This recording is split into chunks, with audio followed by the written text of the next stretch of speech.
Good morning, class. My name is Samadi Scott, and today we'll be talking about Chapter 4 of our book, Social Structure and Interaction in Daily Life. To begin, we must understand what society and social structure mean. Society, as defined by the book, is a large social grouping of people that share the same geographical territory and are subject to the same political authority.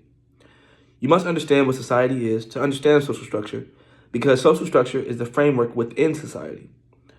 Social structure, as defined by the book, is the organized pattern of relationships and institutions that help society function. This includes social positions, like student, teacher, parent, the relationship amongst these positions, the resources and responsibilities tied to these positions, and all the groups that make up society and how they interact. And at the top of this whole system is society itself, holding everything together. Functionalist theorists, which we'll talk about more in depth later, say that the social structure is key because it creates order and predictability in our lives. Social structure also shapes our human development. As we grow up, we develop a sense of self, called a self-concept, in which we learn our values and attitudes and our behaviors from the people around us. And when these values come from a stable and predictable structure, it's much easier to figure out who we are. For a quick example, think about school. Everyone has a role. Students, teachers, principals, janitors, etc. If students acted like teachers or no one followed the schedule, it would be chaos. But with structure, everyone knows their part. Social structure is the exact same way.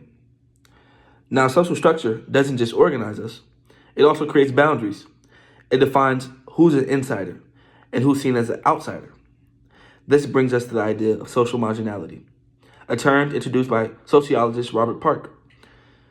Social marginality, in fact, means being part insider and part outsider, like someone who belongs to two different cultures or groups at once. For example, an immigrant may share the life of their new country, but still hold on to their original culture. They're in both worlds, but not fully accepted in either. This experience often leads to stigmatization. Stigma, as described by sociologist Irving Goffman, is any physical or social trait that devalues a person and makes them otherwise seen as less acceptable. For example, a convicted criminal wearing a prison uniform is instantly judged by their symbol. It marks them as an other and suggests that they shouldn't be fully accepted into regular society. Now that we laid this foundation and you have a better understanding of what social structure is and some terms that are involved with it, let's move on to an important piece of the structure: status. Back to you, Samadi.